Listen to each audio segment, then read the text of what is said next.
Gombe residents have accused metal scrap merchants of encouraging theft by obtaining stolen metal objects, which they believe is fueling social vices among teenagers.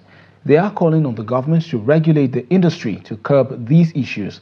However, merchants refute these claims, arguing that they are committed to regulating their business practices throughout the entire process. Hassan Koli brings details in this report.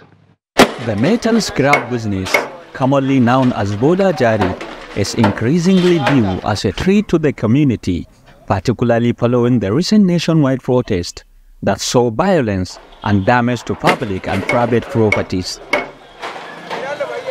Many Gombe residents believe that these businesses are the primary cause of the rampant theft of metal and steel items used for domestic purposes such as cooking, water storage and waste disposal in their neighborhoods.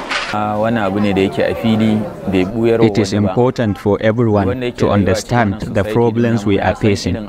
For example, you might see a boy using a magnet to search for metals. This indicates he is not looking for small items, but searching for heavy metals. One of my friends, who is currently constructing a house, had all his rod and metal materials stolen by these scavengers. While not all individuals involved are thieves, both the government and communities need to address the issue with the merchant, as they are often the end recipients of these stolen materials.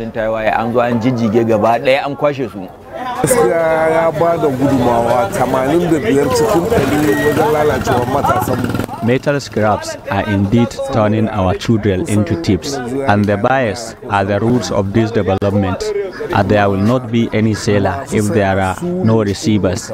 So I think the government must closely monitor the metal scraps in Gombe to save our society.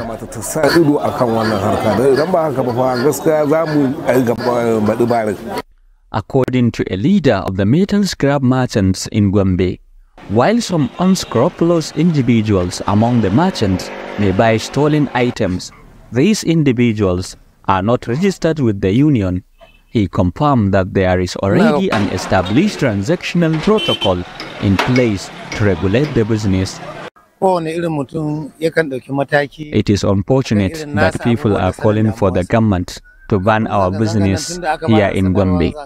You cannot deny that there are merchants that are buying stolen properties. However, I am sure that they are not registered members of our union. We are doing everything possible to conduct our business in a legal way, and we have more than 100,000 people who depend on this to earn a living. So we are glad that the government will regulate metal scrap, not ban it. Earlier this month, the Gombe State Governor directed the State's Ministry of Justice to establish operational modalities to regulate the activities of scrap metal merchants. This development has been welcomed by both merchants and the public. From Gombe, Hassan Koli, reporting for Trust TV.